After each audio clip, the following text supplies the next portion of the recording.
कर्म करने से पहले एक बार ज़रूर सोच लें कि हमें यह कर्म वापस हमारे ही काम आने हैं। इसलिए हो सके तो अच्छे कर्म करो, बुरे कर्मों से बचो और अपने जीने के तरीके को बेहतर से बेहतर बनाओ कर्म करके। भगवान श्री कृष्ण की मृत्यु कैसे हुई, किसने उनको मारा और कैसे मारा, यह छोटी सी कथा है। इसको अंत तक ज़रूर सुनें क्योंकि कथा बहुत ही ज्ञानवर्धक है।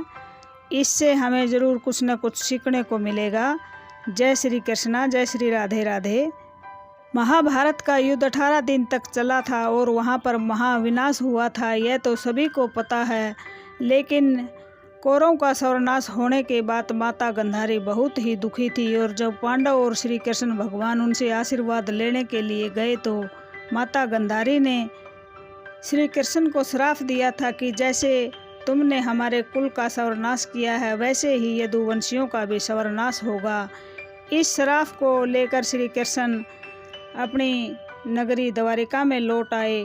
लेकिन जब माता गांधारी के श्राप का समय आया तो यदुवंशी एक दूसरे से ही भिड़ गए और लड़ लड़ के मर गए थे। इस तरह द्वारिका का नाश हो गया था।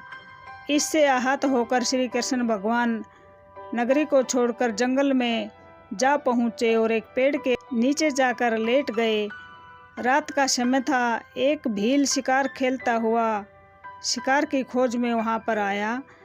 जो कृष्ण के पैर में कहते हैं कि पद्म था, वह पद्म बहुत ही चमक रहा था और एक हिरण की आँख समझकर उस शिकारी ने श्री कृष्ण भगवान के पैर में तीर मार दिया और कृष्ण भगवान ने अपना शरीर वहीं पर त्यागना ठीक समझा क्योंकि तीर का बहाना भी हो गया था और वह द्वारिका नगरी के नष्ट होने के बाद दुखी तो थे ही, इसलिए शरीर को त्यागना चाहते थे और उनको बहाना मिल गया था। जब उस शिकारी को यह पता चला कि मैंने तो श्री भगवान कृष्ण का ही वध कर दिया है, वह आत्मग्लानि से भर गया। तभी श्री कृष्ण ने कहा कि तुम्हारा इसमें कोई कसूर नहीं है, मेरे किए हुए कर्म ही मेरे मृत्यु का कारण बने थे क्योंकि पिछले जन्म में मैं श्री राम था और तुम बाली थे, मैंने भी तुम्हें छुपकर ही मारा था और वही कर्म मुझे आज इस जन्म में भुगतने पड़ गए हैं। इसलिए तुम्हारा इसमें कोई भी दोष नहीं है और आप आत्मग्लानि ना करें।